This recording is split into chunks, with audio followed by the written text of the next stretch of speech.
ko na-expect. Akala ko Kalingap Rob hindi nakatiis at sinabi ang tunay na ganap dito sa pictorial ni Carla.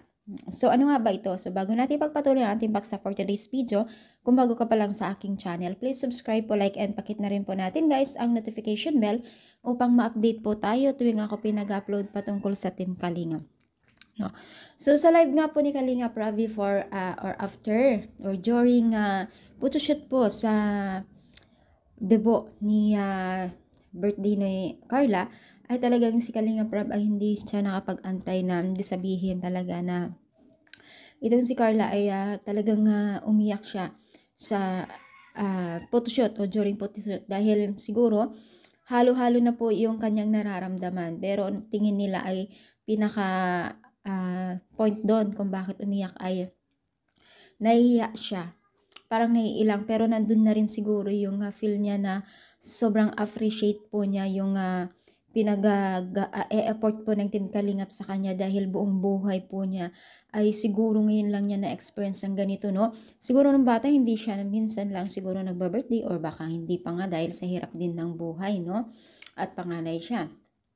So, ibig sabihin ay talaga ngayon lang niya na-experience yung mga ganitong klaseng experience o pagdedibo or birthday, no? Dahil hindi basta-basta guys, ang mga bayad ng prenup ngayon ay nasa 40 plus. Hindi na bababayan ng 40. 40 pataas po yan. Kaya sobrang swerte niya, no?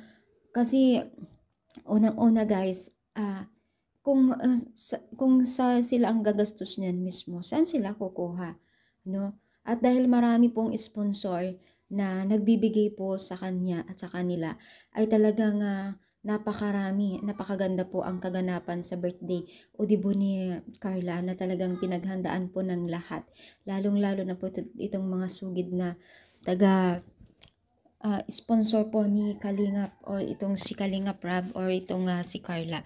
Kaya naman po, sana tuloy-tuloy pa po yung pagbibigay natin ng kasiyahan at pagbibigay po ng mga blessing po sa Team Kalingap dahil tayo ay part po ng Team Kalingap, lalong-lalo na po ay tayo ay masugid na nagbibigay, ay ibabalik naman niya ni Lord sa atin. Kaya po sana ipagpagting po natin, ibigay po natin yung lahat ng pakikisama at panunood po sa kanila, lalong-lalo na po dito sa mga sponsor na patuloy na nagbibigay. So ano yung masasabi? Ipa-comment down, palike po ang ating video.